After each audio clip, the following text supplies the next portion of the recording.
So we had a 2014 Ram 2500 with the 6.7 Cummins and about 181,000 miles on the odometer now. Had a reduced airflow inside the cabin, and so we checked online, and this isn't my idea. I just want to put the video out there in case it reaches some other people that can't find the video, and it does work. So what ends up happening is you can buy an aftermarket cabin filter, and so basically that area up in there is either the return or the outdoor air cycle, and that'll go back and forth depending on what you select. And this right here is an aftermarket item I found on Gino's Diesel, and it puts a cabin filter in there. Otherwise, like, we live on a dirty road, and we do a service business. We're always like in the landfill and so forth, so lots of dust. And what'll end up happening is, without that cabin filter, you can see on the inside there barely, but if you look, that evaporative cooler basically gets caked up full of dirt and mud. And so while there's still a little bit of dust, and I don't know if I'll ever be able to get it off there, when I opened that up via other people's recommendation, it worked really good. It gave me access to the evaporative hive.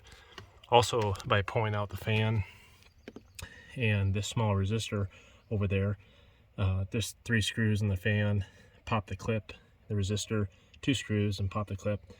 Pulling those out, it gives you even more access to the evaporative cooler. And so we were just using something that doesn't need to be cleaned, so it doesn't have any acid in it. And then they said no rinsing required, even though we did just use a small hose, and that seemed to get it out even quicker and more thorough. And in my case, I also made a hole on the other side, and I was able to get on the clean side of the evaporative cooler. We also sprayed some cleaner on that side. We used some water just off a garden hose, you know, in a gentle, mild nozzle setting, and then also went and cleaned everything out with an air hose. But after doing that, and then on this large piece, we kept it, and this used to have a sticker on it. I think this is the correct side. And then we just used some of this tinfoil HVAC tape. In this case, it kind of has a gluey back to it once you pull back this, and that made a tremendous seal on both the power side, and then I guess this is the power side too, because it's always getting pushed on. So the fan itself actually pulls down, and so even if you don't have a complete seal on this lid, it's almost like you're getting air from your cabin.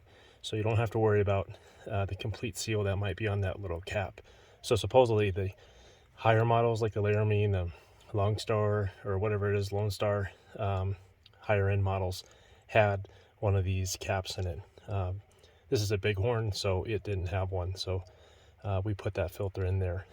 So we're going to try and run it with the filter. It seems to get pretty good airflow. If we want even more airflow, we just take that cabin filter out, realize that we have to do this cleaning process probably maybe every 6 months to maybe once a year, depending on how much we drive in the dirt. So I hope that works for you guys. It worked for me, and thanks to all the people that posted it. Hopefully someone else sees this one too, and you get some good results. Thanks.